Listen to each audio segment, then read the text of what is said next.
down. You cut the hardcore crew chewing the fat. You cut us shooting the shit. You cut us in the moment. Right after you look at what happened with Extreme Rules, Evolution really did help put over the Shield. And also, if you look at, I think Joe and I talked about it, Triple H, he's not winning matches, he's actually losing matches. He lost to Daniel Bryan. So look at what he's actually doing. You have a guy like Triple H losing the matches, putting over the younger crowd. Joe, wouldn't you agree? Oh, absolutely. Because let's face it, I don't care what anybody says. I don't know Hunter or Paul back personally, but he was a guy like Shawn Michaels who basically wouldn't put over anybody and would complain about it, like he did with the Ultimate Warrior. Even though he had legit reasons, but for him to swallow his pride and let guys like Daniel Bryan, who let's face it, in a real fight with Triple H, will probably get killed. But then who knows today when Little Sin Cara is beating up the hell, or Yoshitatsu is beating up on Sheamus. So you never know if, how people really are.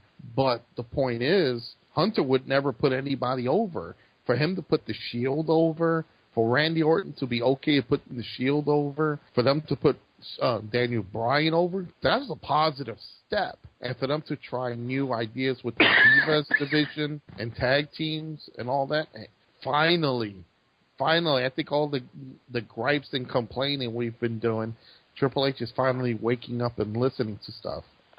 Absolutely, guys. And you know what, guys? We are in the moment, and I wanted to start off with YouTube word search of the week, guys, because I really got to check this one out. And of course, this is when Hulk Hogan, was Botches. And I was looking like, wow, I really didn't realize that Hulk Hogan, was botching way back then. I thought that, I looked at the WrestleMania 30 where Hulk Hogan was like botching left and right. And here is one of his biggest promos when Hulk Hogan came back to the WWE after he had left it for WCW. And you can watch this botch, and I'm like, you have got to be kidding me. And it just really shows just how bad he really botched, guys. Take a look at this. Oh, I remember this one. This one, that one SmackDown. Oh, yep. God. Oh, my God, all I got to say is... And it's just... I actually remember that. And it started off pretty good, but I think Hogan just pretty much starts getting all flustered. And I think he even had to stop and regather himself. Well, you know what? Hogan's promos have never lasted long. There was always quick to the point and get it out of the way. So for him to go long term, he can't. I don't think he can focus for that long. But even if this promo wasn't long, the promo was like 2.5 minutes. I mean, I'm sure this is the second half of the promo, but still. Yeah, but again, it's still too long for him. It's like, look at his old promos. Well, I'm going to get in there, Andre. I'm going to beat you.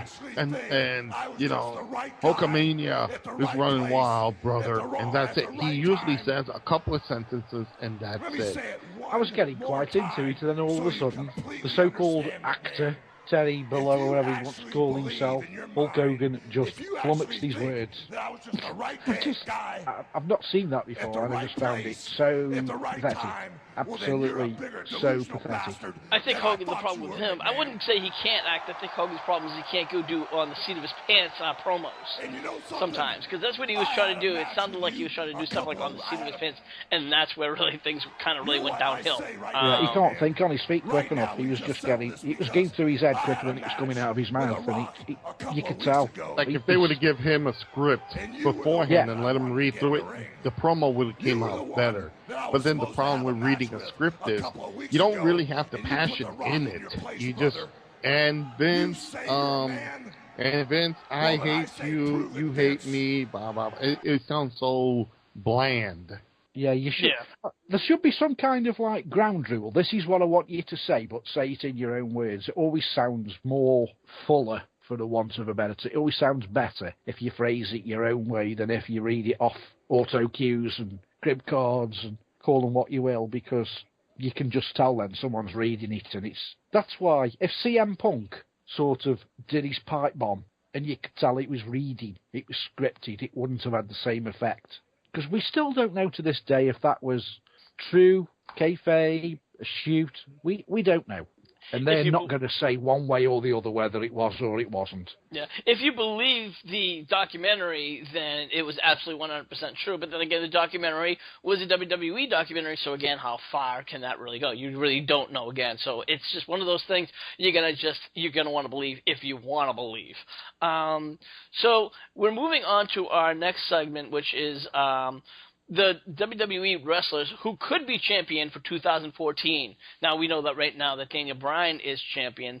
And, guys, if you ask me, I don't see Daniel Bryan losing the title anytime soon. I could see him doing what CM Punk did, holding onto the title for well over a year. Some people say, no, that's not going to happen. Personally, I'm going to call it. I could see him holding the title well over into 2015. That's just me. So, who do we really see as top contenders, the top 5 contenders, guys? Does anybody here want to just shout out a name? Cesaro. Okay. I absolutely have to agree with you. I can see him definitely going to Money in the Bank and winning the Money in the Bank. Could he walk up to... The big guy from S.H.I.E.L.D., I can never remember his name. Roman Reigns. Yeah. He's another one that comes to mind. And those two right now are pretty much the two obvious guys. Brock Lesnar could probably be a 3, but Brock Lesnar is never really a full-time guy. I mean, we know that Brock Lesnar will go in and challenge him, but do we see him really winning the title? Probably not. I think he'll, give him Daniel Bryan the run for the money that he really truly needs, but I'll never see Brock winning. But you never know, because with WWE they they gave the title to The Rock, so I could see them giving it to Brock. Very good point. That is a very valid point. They could make some kind of a deal with Brock Lesnar and say, hey, look, we'll give it to you, but you got to stay on for a couple of months, or maybe on a month.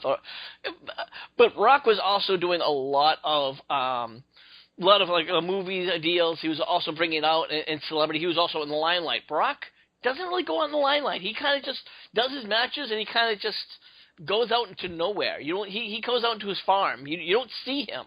Rock was being everywhere. But you know what? Here's the thing that you're missing with Brock, Rick. Brock is in the MMA. All he has to do is just maybe go into a couple of matches, show off the WWE World Heavyweight title belt, do a quick promo that he's there, and boom, the world knows. They will follow that. Because the MMA community will now jump on the wrestling community.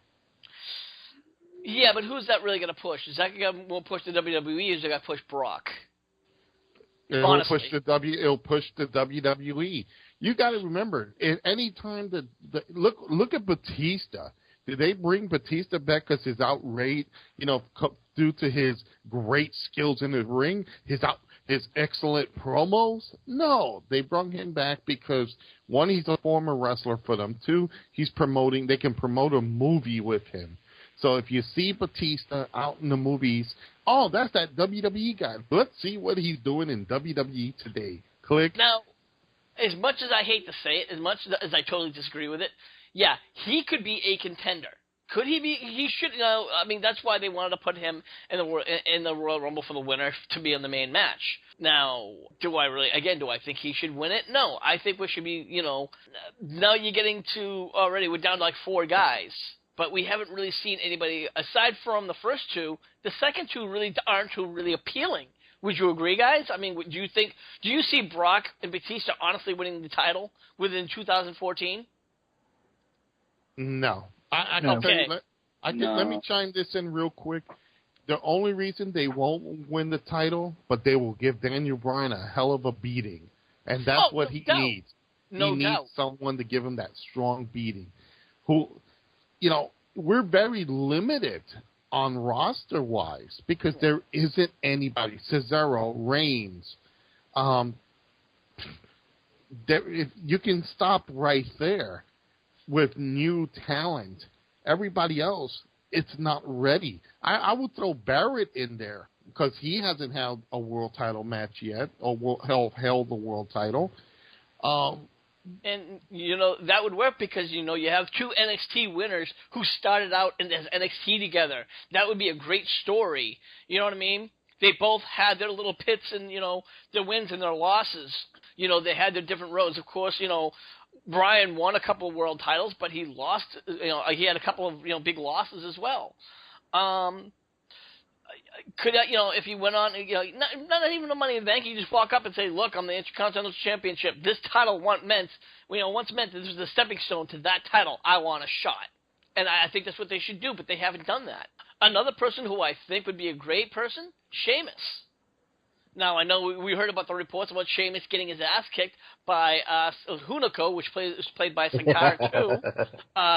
That might not be great because it's now the internet knows that, Sheamus can get his ass kicked by a smaller guy. And maybe it wouldn't be so bad that, Sheamus can't say, well, hey, fella, I'm not going to get my ass kicked by a smaller guy. He'll be like, well, Sheamus, you already did. You know what I mean? Sheamus could just say, hey, look, I already beat you at WrestleMania. I beat you in 18 seconds. So maybe Daniel Bryan would want to fight him and say, you know what, I want my retribution. Because that's the only one little thing, niche, in his side. Of course, it's probably well forgotten. Maybe Sheamus hasn't forgotten it. Is that a valid point? Mm-hmm. That's a good valid point. Well, going to Barrett is that, you know how Vince McMahon is always high on Bad News Barrett ever since he brought back, since Barrett came back doing the gimmick. So, McMahon with the idea, he's my now one good guy. I could push him to the moon, maybe get a chance at maybe that shot that way Barrett always wanted, I would not count Sheamus because Sheamus already been there to the top. He's been a champion. He's beaten John Cena for the WWE title. He's beat Daniel Bryan for the world title. You know what? Let's consider him on the side. I think his time is come and gone. If you're going to look at, again, new people, that list is very, very short. Well, I agree, and I think that's what, we have the Money in the Bank coming up in 2 months, and I think that's what the Money in the Bank has always done. Has the Money in the Bank in the past drawn up new talent and new faces and, restirred the pot, so to speak? Unless your Damien Sandow became a jobber after losing. Very true. Yeah. But I think the WWE wanted to kind of say, hey, look, you're not always going to win. I mean, look at John Cena. He didn't win. So now they want to lower that surprise ratio because up until John Cena and Damien Sandow, everybody won. You always won. It was like, okay, yeah, he's going to win. It was just like, Well, at least we can safely all agree that Jack Swagger will never get a title shot. Safely agree. Yeah. Maybe the world champion of weed smokers, maybe. Well, if he does that, then I'll definitely ask him to pass one. Can you imagine the weed championship? It would be him sitting down across the table with RVD just smoking to see which one passes out first. The Wiley veteran RVD versus the Wiley. The problem is you don't pass out from smoking weed. I've tried. So do we know anybody else who could say, hey, you know what, this guy could possibly win? Some of the younger guys. And, let's look at Dolph Ziggler, who has been kind of a jobber status. This guy, he was a world champion. And he kind of just fell into obscurity. Now, by running his mouth. That's exactly the word, by running his mouth. I mean, he really was on the highway, guys. I mean, he should be right now where Daniel Bryan is today. If I may. Granted, this guy is currently working a fairly large angle with John Cena, and they usually use Cena as a way to elevate people up to the main card. Personally, I don't see them actually doing it, but since he is working with Cena at the moment, Wyatt. I could see why, if Wyatt goes on the push that he's going now, I could see Wyatt in the future. But I just have to say that for one thing, Wyatt would have to do a face turn. And he would certainly have to break away from the Wyatts. His character would have to do a bit of a change. Anybody want to hear agree or disagree with me? Well, I can see it if there's a heel champion. That's the main point. If you go have someone that's a heel champion, I can see Wyatt if he changed that character. But keep in mind, guys, here's the one thing though. Daniel Bryan already did a huge angle with the Wyatts, if you remember, and it was okay, but it wasn't. I really wasn't sold on the storyline, and I don't want to see another. The thing with that one was because really it's that I felt like WWE thought, we made a mistake putting Daniel Bryan as a Wyatt family member, and that's why he got basically turned away from them 2 weeks after. But right now, if John Cena, they're trying to do something similar to the John Cena. you gotta, if you're not gonna be part of the group, we're gonna expose you, and it's, like I said, for a long time, I was not a big fan of Bray Wyatt, and I have to admit, I'm starting to turn around a little. I'm starting to, I hate to use the term, believe in Wyatt. I kind of like his, there's wrestling a lot more. His promos are not as, out there, so to speak.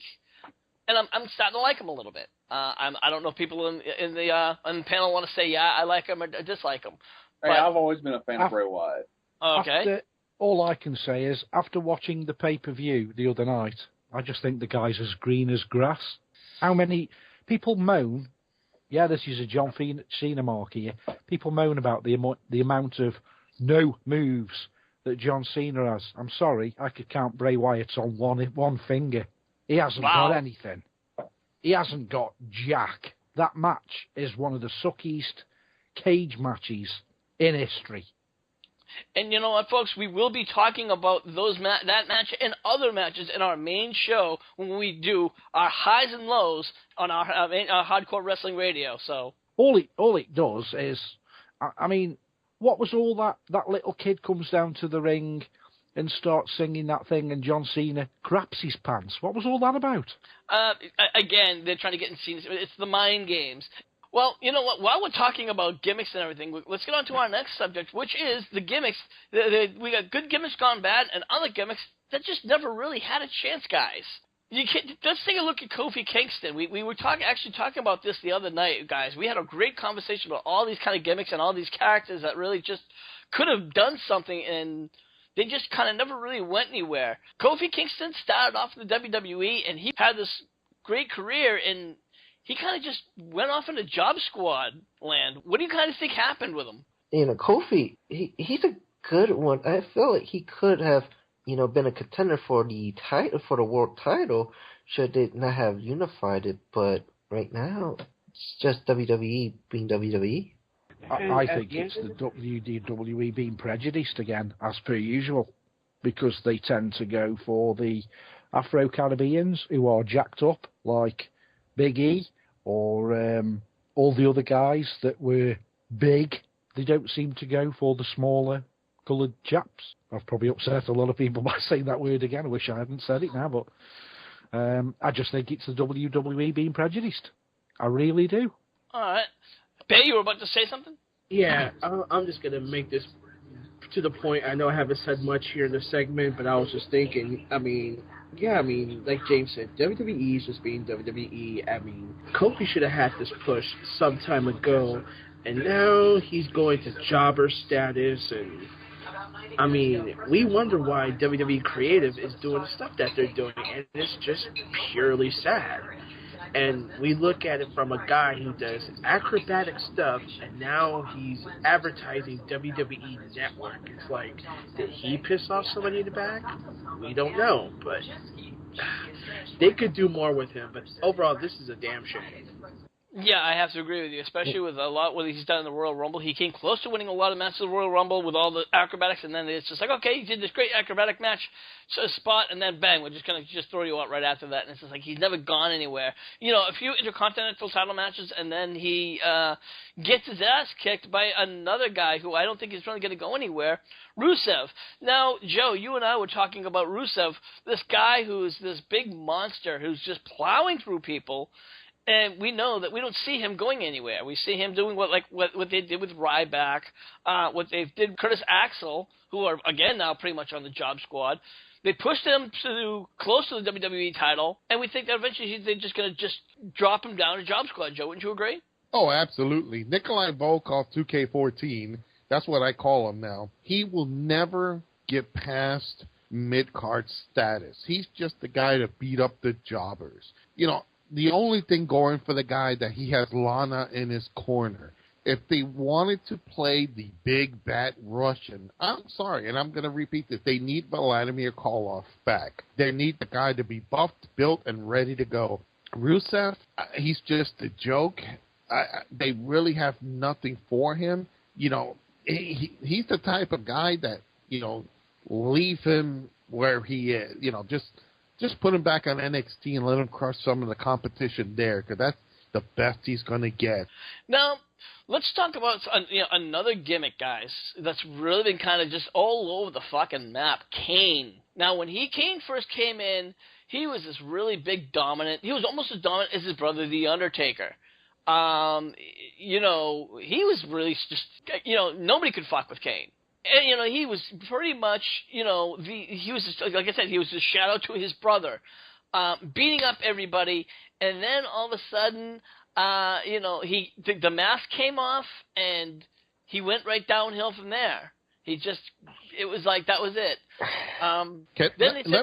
Mind if I take this real quick, Rick?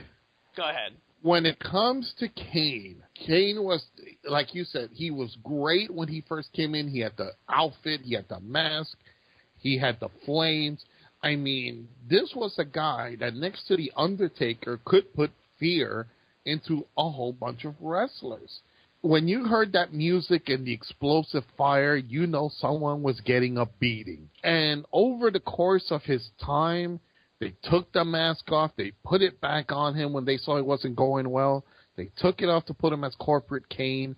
They saw that one nobody really gave two craps about. Now that they put the mask on him again, I hope they keep it on him this time, because regardless of what people think, the Red Machine, the Mask Kane, is always going to be the most wanted character in the WWE universe. In video games, what do you see?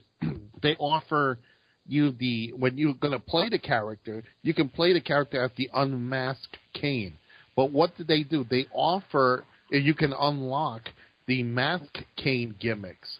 Why? Because people want to see that. And as long as Kane keeps the mask on, he's always going to bring money. Without it, he's going to go to job status. My opinion. Well, there's some points in time that he did have a good run without the mask on. I mean, look at that push when he won the world title after cashing in Money in the Bank. But there's been also times where they gave him weird ones with, like, where he become Comedy Kane, basically, like Team Hell No and the whole stuff with DX. I mean, it's really, Kane is like the on-off. This is a good gimmick. What the hell? And that's exactly what I was trying to say. He's all over the map. Andy, I know you really liked Kane when he first came in, and when they removed the mask, Andy, you really were really disappointed. Yeah, I mean, why haven't they taken Rey Mysterio's mask off? Because it's his gimmick. So why take off Kane's?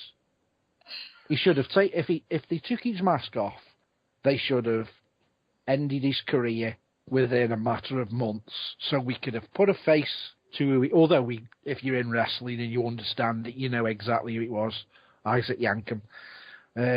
Ooh, don't say that around Kane. Yeah, because he'll storm off. He'll put the phone down on you. But we all know what he looks like. But yeah, take the mask off him, lose all his power, lose all his dominance, get rid.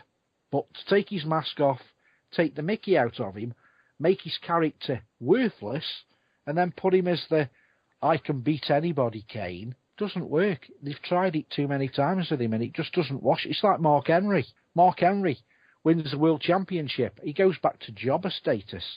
Mark Henry couldn't beat my mum on a bad day. Now, Lance, you actually talked about Isaac Yankem, which was Kane's other character, and that's one of his really terrible. Who would wonder why he'd storm off? Because that gimmick was a terrible gimmick for him. I mean, I don't think that gimmick went anywhere. No, well, I made a couple of Coliseum home videos. That's about it. But to me, and what the most damage they did to take Kane's dominance away from him was Dr. Shelby. That sucked 90% of the "oh my God, here comes Kane" turn to "oh my God, here comes Kane. Is he gonna hug me?" Hug it up. There was so many other just bad gimmicks just throughout the years. Look at the American Males. The Stone Cold Steve Austin. It took his gimmick to change to become Stone Cold Steve Austin for that to happen. I mean, you had Nails. If you remember Nails. You had Zeus. Yep. Remember Zeus to promote the movie? Yeah, I remember Nails, the orange dungaree ex-prisoner with the cop guy. You can't remember his name now. Boss Man? That's it, Big Boss Man. I never thought Big Boss. I actually like Boss Man. I didn't Yeah. call. I think he kind of fit the '80s, but I mean, I think when he changed to the all black gimmick, he was kind of like the Early Shield. yeah. That was kind of like all right. That was pretty bad. I remember the Crush for Demolition.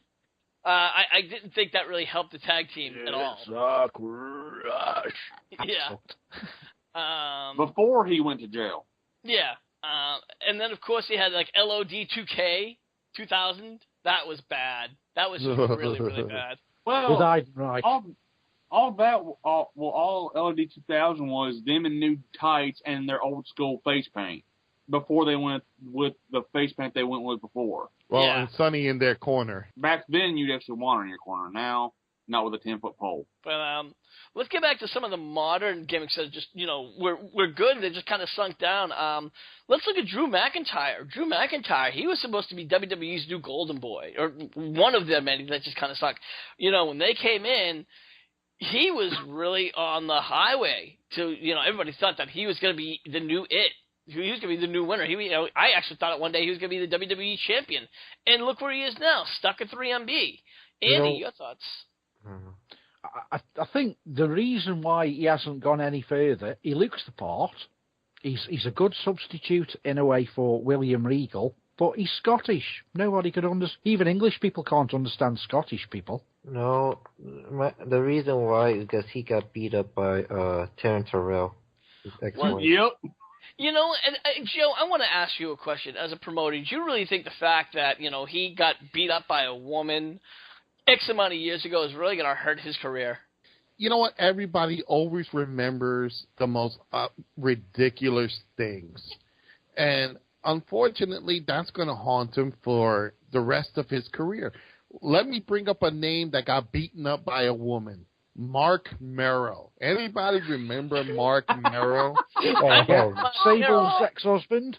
Johnny B. Bad. The man who got power bombed by his wife. And Stone Cold, and this was a guy who was supposed to war with Stone Cold Steve Austin. And I remember Austin saying, what am I going to do with, I shouldn't even have a hard time with him. If his wife could beat the hell out of him, what makes you think I should have a problem? And again, it's those little things. As soon as I said Mark Merrill, we all knew what I was talking about. That's going to be the same problem. And until they revamp his gimmick, do something different, make him come back, I don't know, it's Kano for Mortal Kombat or something different, he is never going to shed that one little incident. It's like Kane or Triple H with the, making love to the dead. It's always going to be that one thing that stands out in people's mind. So, in other words, you're saying Kane's not going to get voted for when he goes into politics because, no way in hell. No way in hell. Because I live in Tennessee, which is where he'd be running. No way in hell.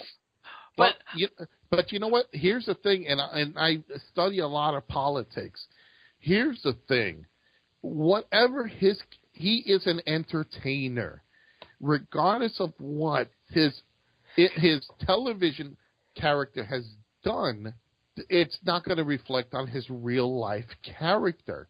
Because one thing, look at Jesse Ventura, the flamboyant Jesse Ventura who fought the Predator. He went on to become mayor and governor of Minnesota. Here is Arnold Schwarzenegger, who was the Terminator, who was kindergartner cop. He fought the Predator.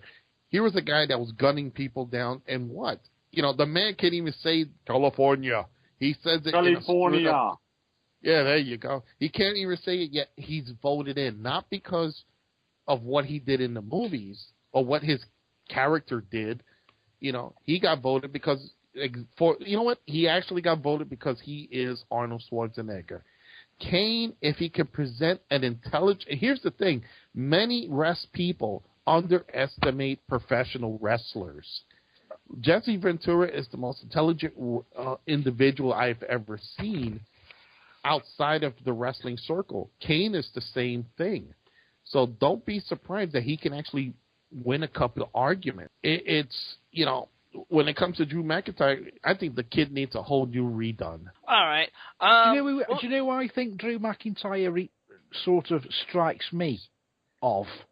And this was another guy who, in the UK, is a very big star. Over in America, he's done the odd bit for the WWE, but very little. He just looks like a cleaned-up, taller version of Robbie Brookside, if you can remember him. Well, we're going to move on, guys, to one of our final segments, and it's the What If.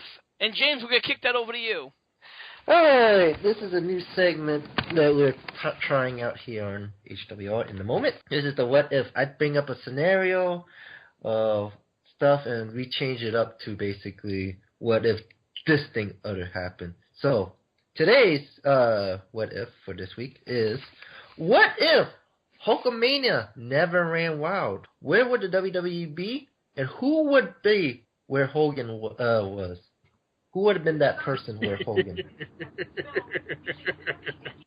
Kick it up to Lance or Rick. Somebody else start. Sorry. I'll say, let's see.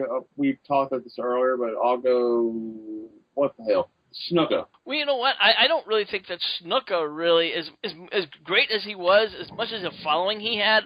I don't think that was the face that the WWE was really looking for. Not to mention at the time he did have a big legal issue that was kind of, the WWE. Yeah. So, they were going to stand behind him, but I don't think they were ready to make him the face of the company. One person who had just as much as a following, I would have said, possibly at the time, I know he was with the NWA, would have been a good one, is Ricky Steamboat. Andy, I'm going to kick it off to you. I would have no qualms in saying this, and I think Rick knows I'm not just saying this because it's an in topic at the moment, but I would have no qualms of saying one of the main people when I think of wrestling, if you take Hulk Hogan out of the equation, is the Ultimate Warrior. For me, I'm sorry, I'm not just saying that because it's topical. Rick knows I've always stood by the Ultimate Warrior on stuff that he's done on the internet. I've always seen him as someone that they could build from. Well, the problem with the Ultimate Warrior is, for one, Ultimate Warrior didn't really start shining until 4 or 5 years later. I think it was maybe, I don't even think he was even in the WWE at the time. I think he came out. He wasn't in WWE until 88, 89. Yeah. So we're talking about when Hogan won the title in 84, basically. Yeah, because remember, that's when he won the title in 84, and that's when things really started to take off. So you want somebody that ran about the 1984 era? Yeah, there would be somebody like Ricky Steamboat, Tito Santana, Big John Studd, Rick Rude, who's in the NWA, Roddy Piper. You've just said one of the guys I would have gone for, Ravishing Rick Rude. Ravishing Rick Rude, or, oh my God, what's his name? Kurt Hennig, Mr. Perfect. I'm not sure if Kurt Hennig was around back then, but again, he definitely had the face. He had the wrestling skills. Joe, he was a long way from being Mr. Perfect. He was in the AWA with Greg Gagne, for all people. Now, again, he was in the Mid-South, but if the WWE or WWF at the time had him, another person who could have done it if they had packaged him properly, Ted DiBiase could have been a great wrestler, a good face. What do you think, Joe? DiBiase is a great technician back in that time, but he lacked the charisma. He lacked the ability to carry a company. Now, if we're talking 1984 with Hulkamania, the only other individual who could probably generate some newsworthy will be Sergeant Slaughter, because he will have a feud with the Sheik. That would, yeah. Tell him Sheiky baby, because at the time you had Dick Murdoch, you had S.D. Jones, Paul Orndorff, Tito Santana, Valentine and Beefcake, Neidhart. I mean, they had people that they just brought in, but none. You know what? It's the exact same thing of today's WWE. In that little group, while everybody's great workers, none of them can shine. If you wanted to go gimmick versus gimmick, good guy, pure good guy versus pure bad guy, Sergeant Slaughter all the way. Okay. Now, again, like I said, he was in the Mid-South. I really even think, Jake Roberts to me was always a great worker. He was great on the mic. I would like to have seen him, with the WWE Championship, but I don't know if he could do what Hulk Hogan have done. What do you think? You don't think, Joe, that he could have done that at all? No. Really, he just didn't have, again, he just didn't have the charisma. Hulk Hogan, okay, there's one thing that everybody can say, Hulk Hogan lacks wrestling moves. If you haven't seen it, fans, Google Hulk Hogan versus Muda, and you will see Hulk Hogan does have wrestling skills. But what made Hulk Hogan larger than life? Well, it was his size, his promos, and Vince McMahon to guide him. Jake DiBiase and these other guys just didn't have the look. I have to say this, one more person that if he made the jump at the time from the NWA to the WWF at the time, he could have made it. Possibly it would have been Magnum TA, if you guys even remember Magnum TA. Yeah, is he the guy who had the bad car accident? Yep. He had the Tom Selleck look. He had the build. He just needed a little bit more seasoning, but he was going to be the next NWA champion. He was going to defeat Ric Flair, but due to the car accident, that never happened. That right there, Rick, would have been the perfect WWF champion if Hogan didn't come in. All right. Well, guys, now it's time to ask all our viewers and listeners who they think could have, beat Hogan. What if Hulk Hogan never ran wild? Who do they think could have stepped up to the plate? Make sure you put your comments in the comment section below, and please make sure you like and subscribe to youtube.com/HWR video. Please, oh God, I'm sorry. Make sure you put your comments in the comment section below, and please subscribe to youtube.com/HWR show. Andy, where can everyone find you? Yeah, you can find me at www.stokeported.com, and I'm just about to approach my 2,000th like on Facebook, so give me a like on Facebook, and I'll love you forever. And big kudos to Andy for hitting the 2K. Way to go, Andy. Thank you. Thank you from all the team. Yeah. We have the classic wrestling manager in the house, Joseph Knight. Joe, what do you got going on? Oh, I have a couple of things going on. With my staff, we're getting ready to unveil a brand new CWA for summer. It's going to be Summer Bash 2. That's coming in August. Fans can follow me on Twitter, which is JKnightManager. That's all one word with a K in there. They can also find me on Facebook as Joseph Knight Manager. So I hope to see everybody. Keep in contact with me. You're going to be seeing a few surprises coming out of the CWA this year. Because we have the incomparable Lance Moss on board. And you can find him at youtube.com/LanceMossTV. Lance, tell them all about Lance Moss TV. Got album reviews, NASCAR discussion videos, redneck gourmet cooking videos. I finally hit 50 subscribers, finally. Awesome. And hey, if everybody out there, give me a subscribe, please. And yeah, that's what my channel. We have the iVlog tag team in the house. First, he's the Bay Area MVP, known as Will, and he's got his tag team partner from the Big Easy, James. Guys, what's going on? Since I'm going to be carrying James for this type of career, small bastard, the NFL draft is officially tomorrow, folks. That's right. 8 o'clock Eastern Standard Time, 5 o'clock here in the West Coast. So all you football fans, get your popcorn, get your NFL gear. It's going to be a whole lot of drama. And when we not do the draft, we're about the draft, you will find us on iVlog, the TV/user/Fatboy504 for me, and user/Bay Area MVP for MVP. We talk game shows, sports, wrestling, whatever, random stuff, comic books if you want to read, if you want to talk comics, whatever. And of course, you can always check us out on our Facebook page at facebook.com/Hardcore Wrestling Radio. And please subscribe to our YouTube page at youtube.com/HWR Show. So for everyone here, I'm your hardcore host, Rick Head, saying we'll see you when we see you. Thank you for listening to this edition of In the Moment. Be sure to check out our page at facebook.com/Hardcore Wrestling Radio, and please subscribe to us at our YouTube page at youtube.com/HWR Show. Until the next time, this is the Hardcore host, Rick Head, saying we'll see you when we see you.